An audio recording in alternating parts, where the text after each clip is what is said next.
सरस्वती विद्या मंदिर स्कूल में वो एक आम दिन था। सुबह की प्रार्थना, क्लास में बच्चों की हलचल और टीचर्स की आवाजें जो हर गलती पर सजा सुनाने के लिए तैयार रहती थीं। क्लास 10वीं बी में उस दिन कुछ अलग होना था। एक लड़का जो हमेशा सबसे पीछे की बेंच पर बैठता था, पुराने यूनिफॉर्म में, घिसे हुए जूतों में और आंखों में एक ऐसी शांति जो शोर से ऊपर थी, वो उस दिन क्लास में देर से पहुंचा। नाम था आर्यन।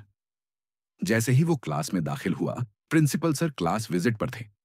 उन्होंने उसकी हालत देखी, जूते फटे हुए, बैग की चैन टूटी हुई और उसकी कमीज पर पुराना नाम बैज। ये स्कूल है या झोपड़पट्टी? प्रिंसिपल की आवाज तेज थी। पूरी क्लास हंस पड़ी। कुछ ने कानाफूसी शुरू की, कुछ ने उसका वीडियो बनाना शुरू कर दिया। लेकिन आर्यन की आंखें अब भी शांत थीं, जैसे हर ताना, हर हंसी, हर अपमान को भीतर समेट रहा हो। तू हर महीने फीस क्यों नहीं देता? प्रिंसिपल ने पूछा। आर्यन ने धीरे से जवाब दिया, सर, पापा की तबीयत ठीक नहीं है और क्या? प्रिंसिपल ने बीच में टोकते हुए कहा, तुझे क्या लगता है स्कूल तेरे जैसे लोगों की मदद करने के लिए है? आर्यन चुप रहा। पूरी क्लास में हंसी की आवाजें तेज हो गईं। एक लड़के ने कहा, इसको तो निकाल देना चाहिए स्कूल से। प्रिंसिपल ने आगे बढ़कर आर्यन की किताबें उठा लीं और कहा, जब फीस भरने लायक बन जाए तब लौटना। वो पल, वो लम्हा, जब पूरी क्लास ने देखा लेकिन किसी ने कुछ नहीं कहा। आर्यन ने किताबें उठाई और चुपचाप बाहर चला गया। उस दिन वो स्कूल से निकला था, लेकिन अपने सपनों से नहीं, अपने इरादों से भी नहीं। रास्ते में उसने अपनी मां को कॉल किया और सिर्फ इतना कहा, मां, आज स्कूल में मुझे निकाल दिया, लेकिन एक दिन मैं इस स्कूल में ऐसा कुछ करूंगा कि सबको जवाब मिल जाएगा। मां चुप रही, लेकिन फोन के दूसरी तरफ उसकी सांसें कांप रही थीं। आर्यन ने खुद से वादा किया, अब कोई उसकी हालत देखकर उसका भविष्य तय नहीं करेगा। वो अगले दिन से सुबह 4 बजे उठता, दूध की गाड़ी चलाता, दोपहर में ऑनलाइन क्लास करता और रात को पास के ठेले पर काम करता। किसी को कुछ नहीं बताया।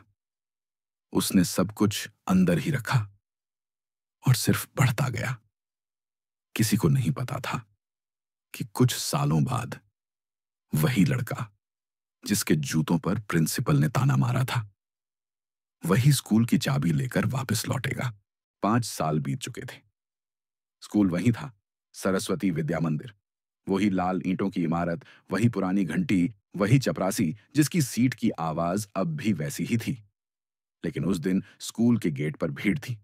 बैनर लगे थे, स्वागत है हमारे नए ट्रस्टी आर्यन रॉय जी का। अंदर स्टाफ लाइन में खड़ा था। बच्चों को लेट आने से मना किया गया था और टीचर्स अपने कपड़े ठीक कर रहे थे। लेकिन सबसे बेचैन थे प्रिंसिपल सर। वही प्रिंसिपल जिन्होंने 5 साल पहले आर्यन को क्लास के सामने बेइज्जत करके स्कूल से निकाल दिया था।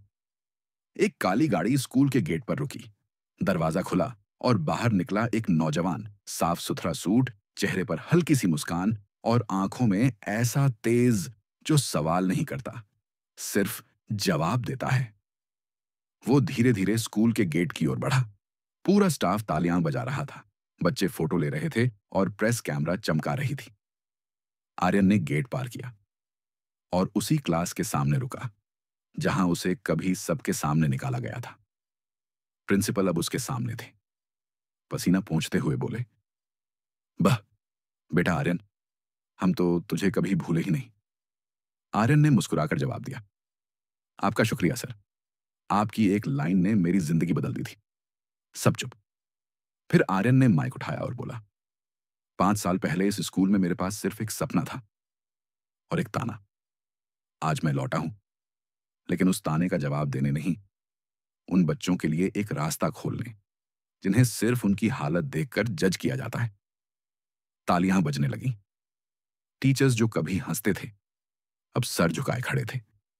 अब से इस स्कूल में कोई बच्चा सिर्फ इसलिए क्लास से बाहर नहीं निकाला जाएगा क्योंकि उसके पास जूते नहीं हैं, क्योंकि असली ताकत दिल में होती है, पैरों में नहीं। प्रिंसिपल की आंखें भर आईं। उन्होंने कहा, माफ कर दो बेटा। आर्यन ने हाथ जोड़कर कहा, आपका हर ताना मेरी सबसे बड़ी प्रेरणा थी। मैं आपका शुक्रगुजार हूं।